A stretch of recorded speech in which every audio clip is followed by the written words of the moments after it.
Hello friends, स्वागत है आपका रानी एजुकेशन एकेडमी के इस यूट्यूब चैनल पर। हमने कोशिकांग को स्टार्ट किया था और उसमें भी हमने दो कोशिकांग ईआर और माइटोकॉन्ड्रिया को स्टडी किया था। अब हमारा नेक्स्ट जो कोशिकांग है वो है राइबोसोम। राइबोसोम के बारे में हमने पहले भी बहुत बार चर्चा की है, ईआर में भी की और माइटोकॉन्ड्रिया में भी की। और हमने उसमें देखा था कि जो राइबोसोम है वो क्या कार्य करता है, प्रोटीन का निर्माण करता है। तो देखिए, आइए इसे स्टार्ट करते हैं। जो राइबोसोम है वो प्रोटीन का निर्माण करने का कार्य करता है, प्रोटीन का संश्लेषण करता है। इस वजह से राइबोसोम को क्या कहा जाता है, प्रोटीन फैक्ट्री कहा जाता है। और इसका अन्य एक और नाम है कोशिका इंजन। इसे कोशिका इंजन भी कहा जाता है, या फिर इसे क्या कहते हैं, प्रोटीन फैक्ट्री। किसकी प्रोटीन फैक्ट्री? कोशिका की प्रोटीन फैक्ट्री कहा जाता है। क्यों कहा जाता है? क्योंकि ये प्रोटीन का निर्माण करता है, इसलिए इसे क्या कहा जाता है, प्रोटीन फैक्ट्री, या क्या कहा जाता है, प्रोटीन फैक्ट्री या कोशिका इंजन कहा जाता है।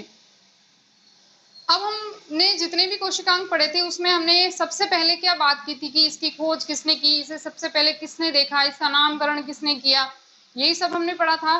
तो राइबोसोम के बारे में भी हम सबसे पहले यही देखेंगे कि राइबोसोम को सबसे पहले किसने देखा। तो देखिए, दो वैज्ञानिक हुए जिनका नाम है रॉबिन्सन। क्या नाम है? Robinson and brown. रॉबिन्सन और ब्राउन, इन्होंने सबसे पहले राइबोसोम को कहाँ देखा? पादप कोशिका में देखा। किसमें देखा था? पादप कोशिका में देखा। और किन दो वैज्ञानिकों ने देखा? तो राइबोसोम को किसने देखा? रॉबिन्सन और ब्राउन ने सबसे पहले पादप कोशिका में खोज की।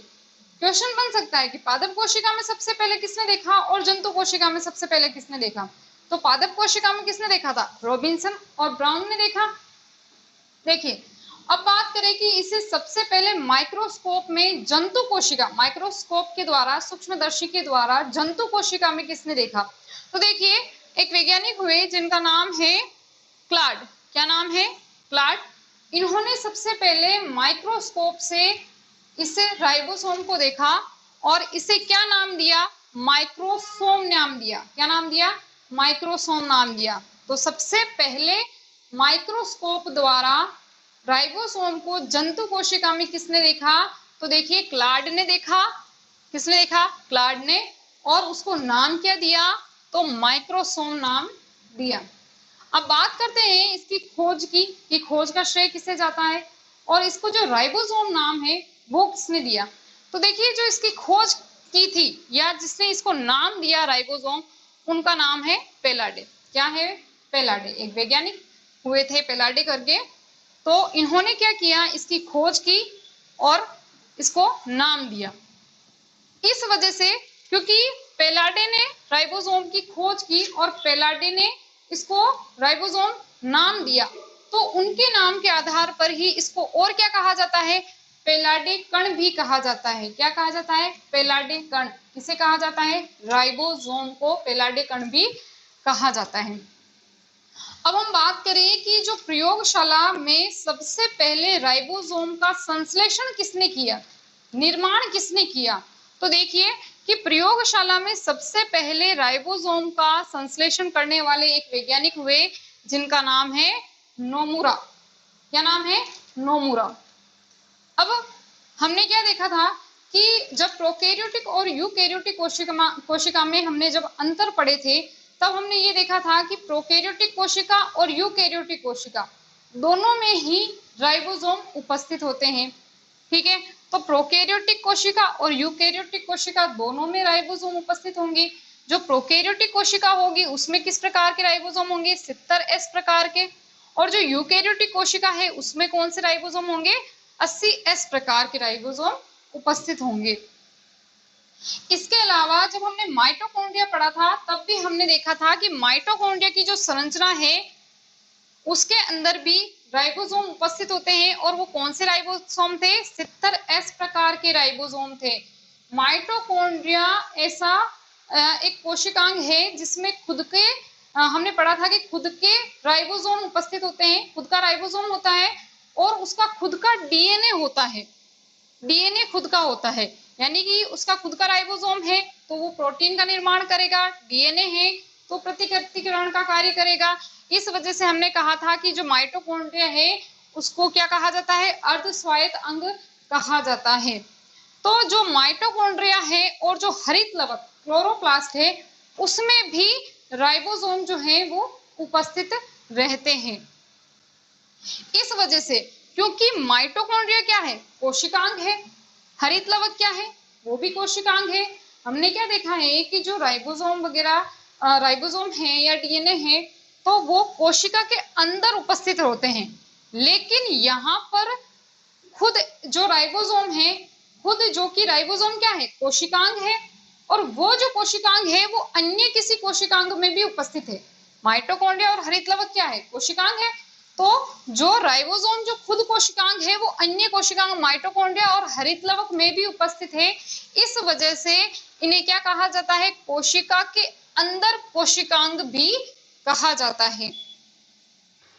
अब देखिए कि जो स्तनधारी की जो आरबीसी होती है, स्तनधारी की जो आरबीसी, आरबीसी कहे तो लाल रक्त कणिका, जो आरबीसी होती है उसमें ये अनुपस्थित होते हैं, अनुपस्थित, ये गलती से उपस्थित लिख लिया है, तो इसमें जो है वो आरबीसी में ये अनुपस्थित होते हैं। देखिए सबसे इंपॉर्टेंट लाइन लिखी हुई है यहाँ पे कि ये जो है वो झिल्ली रहित कोशिकांग है। हमने माइटोकॉन्ड्रिया पढ़ा, ईआर पढ़ी, एंडोप्लाज्मिक रेटिकुलम पढ़ा। तो ईआर और माइटोकॉन्ड्रिया जब हमने पढ़ा तो हमने पढ़ा था कि माइटोकॉन्ड्रिया और ईआर दोनों ही झिल्ली युक्त कोशिकांग है, दोनों झिल्ली से बने हैं। दोनों के अंदर क्या होती है, झिल्ली होती है। माइटोकॉन्ड्रिया में भी हमने पढ़ा था कि जो माइटोकॉन्ड्रिया है उसमें दो प्रकार की झिल्ली होती है, आंतरिक झिल्ली, बाह्य झिल्ली। आंतरिक झिल्ली क्रिस्टी बनाती है। तो लेकिन यहाँ पर हम पढ़ रहे हैं कि जो राइबोसोम है वो झिल्ली रहित कोशिकांग है, इसमें झिल्ली नहीं पाई जाती है।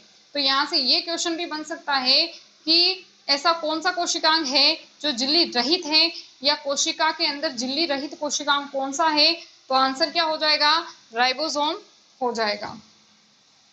अब बात करते हैं कि जो राइबोसोम है वो किससे बना है, राइबोसोम किनसे बना है। तो देखिए राइबोसोम दो चीजों से मिलकर बना है, एक है आरआरएनए और एक है प्रोटीन। आरआरएनए और प्रोटीन, आर का मतलब राइबोसोमल, राइबोसोमल आरएनए और प्रोटीन से मिलकर बना है। क्योंकि यह आरआरएनए और प्रोटीन से मिलकर बना है इसलिए इनको क्या कहा जाता है, राइबो न्यूक्लियोप्रोटीन कण भी कहा जाता है। क्यों कहा जाता है, क्योंकि ये आरआरएनए और प्रोटीन के से बने हैं, इसलिए इन्हें क्या कहा जाएगा, राइबो न्यूक्लियोप्रोटीन भी कहा जाएगा। बात करें इसकी साइज की, इसकी साइज कितनी होती है, माप कितना होता है। तो देखिए इसकी साइज जो होती है वो 150 एंगस्ट्रम से 250 एंगस्ट्रम की होती है। हमने देखा कि जो राइबोसोम है वो प्रोकैरियोटिक कोशिका में भी होते हैं, यूकैरियोटिक कोशिका में भी होते हैं। लेकिन अगर इनकी संख्या की बात की जाए कि प्रोकैरियोटिक कोशिका में इनकी संख्या कितनी होती है और यूकैरियोटिक कोशिका में इनकी संख्या कितनी होती है, तो देखिए कि जो प्रोकैरियोटिक सेल है, प्रोकैरियोटिक जो कोशिका है उसमें इनकी संख्या होती है 10,000 से 15,000 के बीच में इनकी संख्या होती है, 10,000 से 15,000 के लगभग इनकी संख्या होती है। और अगर बात की जाए यूकैरियोटिक कोशिका की कि यूकैरियोटिक कोशिका में इनकी संख्या कितनी होती है, तो जो यूकैरियोटिक सेल होती है उसमें इसकी संख्या होती है 1 करोड़ से 10 करोड़ के बीच में इनकी संख्या होती है, लगभग इतनी ही इनकी संख्या होती है। देखिए जो यूकैरियोटिक कोशिका होती है उसमें राइबोसोम जो होंगे वो दो प्रकार के होंगे। कितने प्रकार के होंगे, दो प्रकार के राइबोसोम होंगे। पहला है साइटोप्लाज्मिक राइबोसोम, कौन सा है, साइटोप्लाज्मिक राइबोसोम, और दूसरा है ऑर्गेनल राइबोसोम, यानी कोशिकांगों के अंदर जो राइबोसोम पाए जाएंगे उन्हें कहेंगे ऑर्गेनल राइबोसोम। जो साइटोप्लाज्मिक राइबोसोम है वो वापस दो प्रकार के होते हैं, एक है फ्री राइबोसोम और एक है attached to ER. ER endoplasmic reticulum, जो कि हमने पिछली क्लास में पढ़ा था। जो ईआर होती है उसकी जो झिल्ली होती है इस प्रकार से, उसके ऊपर जो राइबोसोम पाए जाते हैं उनकी बात की गई है यहाँ। तो देखिए सबसे पहला हम पढ़ते हैं साइटोप्लाज्मिक राइबोसोम। ये राइबोसोम कहाँ पाए जाएंगे, तो देखिए जो साइटोप्लाज्मिक राइबोसोम होते हैं उन्हें क्या कहा जाता है, साइटोराइबोसोम भी कहा जाता है। जो साइटोप्लाज्मिक राइबोसोम होते हैं उन्हें साइटोराइबोसोम भी कहा जाता है। और ये कहाँ पाए जाते हैं? तो देखिए ये जो है वो कोशिका द्रव्य में मुक्त अवस्था में फ्री वहां पर मूवमेंट करते हैं, तो फ्री होते हैं, ये मुक्त अवस्था में पाए जाते हैं। तथा इसके अलावा ये ईआर और केंद्रक झिल्ली से अटैच्ड होते हैं। देखिए हमने बात की थी कि ईआर जो होंगी उसकी तो इस तरह से जो किस पे ईआर भी कौन सी आर खुरदरी अंतःप्रदवी जालिका पर राइबोसोम उपस्थित होते हैं, इसी वजह से उन्हें आर कहा जाता है। और जो एसईआर होती है उस पर राइबोसोम नहीं पाए जाते हैं, इसलिए उसे एसईआर यानी चिकनी अंतःप्रदवी जालिका कहा जाता है। देखिए जो ईआर है उस पे तो राइबोसोम होंगी, आर पे राइबोसोम होंगे। इसके अलावा ये कहाँ होता है? केंद्रक झिल्ली के ऊपर। केंद्रक झिल्ली के ऊपर किस प्रकार से कि हमने पढ़ा था जो ईआर है वो जो केंद्रक है उसी की जो झिल्ली है उसी से ईआर का निर्माण हुआ है। हमने ये चीज ईआर के अंदर पढ़ी थी। तो अगर ये इसी से इसका निर्माण हो रहा है तो जो इसके ऊपर राइबोसोम होंगे, जो ईआर पर राइबोसोम होंगे वही किस में काउंट किए जाएंगे? जो केंद्रक झिल्ली है उसी की झिल्ली के अंदर ये काउंट किए जाएंगे। तो देखिए नेक्स्ट है ऑर्गेनल राइबोसोम। ऑर्गेनल राइबोसोम कौन से होंगे? जो कोशिकांगों के अंदर पाए जाएंगे। हमने नेक्स्ट क्लास में जब राइबोसोम जो पिछले क्लास में राइबोसोम पढ़े थे, सॉरी माइटोकॉन्ड्रिया जो पढ़ा था उसके अंदर भी, माइटोकॉन्ड्रिया के अंदर भी हमने पढ़ा था कि जो 70 इस प्रकार का राइबोसोम पाया जाता है। तो देखिए कि जो ऑर्गेनल राइबोसोम है वो कहाँ कहाँ होंगे? एक तो होगा माइटोकॉन्ड्रिया के अंदर। माइटोकॉन्ड्रिया के अंदर कौन सा होता है? 70S प्रकार का राइबोसोम होता है जो क्या करता है? प्रोटीन का निर्माण करता है। जो माइटोकॉन्ड्रिया के अंदर जो राइबोसोम होता है उसे क्या कहा जाता है? तो देखिए उसे कहा जाता है माइटोराइबोसोम कहा जाता है। जो माइटोकॉन्ड्रिया का जो राइबोसोम होगा 70S प्रकार का उसे क्या कहा जाएगा? माइटोराइबोसोम कहा जाता है। अब देखते हैं कि जो क्लोरोप्लास्ट होता है, हम पहले भी पढ़ चुके हैं कि माइटोकॉन्ड्रिया और क्लोरोप्लास्ट दोनों में ही उसका खुद का राइबोसोम उपस्थित होता है। तो जो क्लोरोप्लास्ट होगा उसके अंदर भी राइबोसोम प्रेजेंट होता है और उस राइबोसोम को क्या कहा जाता है? प्लास्टिडो राइबोसोम कहा जाता है। क्या कहा जाएगा? प्लास्टिडो राइबोसोम कहा जाएगा। अब बात करते हैं कि राइबोसोम जो है वो कितनी इकाइयों से बना होता है। देखिए प्रत्येक राइबोसोम 2 उप इकाइयों से यानी 2 सब यूनिट से बना होता है। 2 सब यूनिट से बना होता है। और अगर बात की जाए कि आकार और अवसादन गुणांक के आधार पर जो है वो राइबोसोम कितने प्रकार के होते हैं, तो राइबोसोम आकार और अवसादन गुणांक के आधार पर जो है वो 2 प्रकार के होंगे। कौन से होंगे? 70S राइबोसोम और एक होता है 80S राइबोसोम। यहाँ पर S का मतलब क्या है? यहाँ पर S का मतलब है स्वेडबर्ग इकाई। क्या मतलब है? स्वेडबर्ग इकाई। यदि इस स्वेडबर्ग इकाई को सेकंड में चेंज किया जाए तो इसका मान क्या होगा? 10 की घात -13 सेकंड होगा। देखिए राइबोसोम कितने प्रकार के होंगे? आकार और अवसादन गुणांक के आधार पर 2 प्रकार के होंगे, 2 टाइप के होंगे, 70S और 80S। जो 70S राइबोसोम है वो कहाँ पाए जाएंगे? जो 70S राइबोसोम है वो प्रोकैरियोटिक कोशिका में पाए जाएंगे। हम पहले ही चर्चा कर चुके हैं प्रोकैरियोटिक और यूकैरियोटिक। जब हमने पढ़ा था तब हमने देखा था कि जो प्रोकैरियोटिक सेल होती है उसमें 70S और जो यूकैरियोटिक सेल होती है उसमें 80S प्रकार के राइबोसोम होते हैं। तो ये कहाँ पाया जाएगा? प्रोकैरियोटिक सेल में होगा। इसके अलावा माइटोकॉन्ड्रिया और क्लोरोप्लास्ट में भी ये 70S प्रकार का राइबोसोम पाया जाएगा। और जो 80S राइबोसोम है वो कहाँ होगा? तो देखिए 80S राइबोसोम है वो यूकैरियोटिक सेल में प्रेजेंट होगा। देखिए हमने देखा कि जो राइबोसोम होते हैं वो 2 प्रकार के होते हैं, 70S ribosome, 80S ribosome. 70S किस में पाए जाएंगे? प्रोकैरियोटिक कोशिका में। और 80S राइबोसोम किस में पाए जाएंगे? यूकैरियोटिक कोशिका में। देखिए जो राइबोसोम होते हैं वो वापस 2 उप इकाई से बने होते हैं। जैसे कि हम बात करें अगर 70S राइबोसोम की, तो 70S राइबोसोम वापस 2 उप इकाई का बना है। कौन सी उप इकाई है? 30S और 50S, 30S और 50S। जो 30S जो सब यूनिट है वो क्या है? स्मॉल सब यूनिट है, छोटी उप इकाई है। और जो 50S जो सब यूनिट है वो किस प्रकार की है? लार्ज सब यूनिट है, बड़ी उप इकाई है। देखिए जो स्मॉल सब यूनिट है उसमें क्या क्या होता है? तो स्मॉल जो सब यूनिट है, छोटी उप इकाई जो है, उसमें क्या होता है? 16s rRNA, 16s प्रकार के rRNA होते हैं। 21 टाइप के क्या होते हैं? प्रोटीन। 21 टाइप के क्या होंगे? प्रोटीन होंगे। जो लार्ज सब यूनिट है 50s, वो उसमें क्या क्या होते हैं? तो देखिए, जो लार्ज सब यूनिट है उसमें होंगे 50s 5s rRNA, 23s rRNA और 32 टाइप के क्या होंगे? प्रोटीन होंगे। अब बात की जाए 80s प्रकार के राइबोसोम की, जो कि यूकैरियोटिक में होता है, ये वापस दो सब यूनिट से मिलकर बना होता है, 40s और 60s। 40s क्या होगी? इसमें स्मॉल सब यूनिट होगी और जो 60s है वो लार्ज सब यूनिट होगी। अब देखते हैं कि जो 40s है, स्मॉल सब यूनिट है, उसमें क्या क्या होता है? तो इसमें होता है 80s rRNA होता है और 34 टाइप के क्या होते हैं? प्रोटीन होते हैं। और जो लार्ज सब यूनिट है उसमें क्या होंगे? 5s rRNA, 5.8s rRNA, 28.5s 28.5 rRNA और 49 टाइप के प्रोटीन होंगे। देखिए, जो स्मॉल सब यूनिट होती है वो क्या होती है? इस प्रकार से, जैसे कि ये बड़ी सब यूनिट है और इसके ऊपर टोपी की तरह जो है वो स्मॉल सब यूनिट आके बैठ जाती है।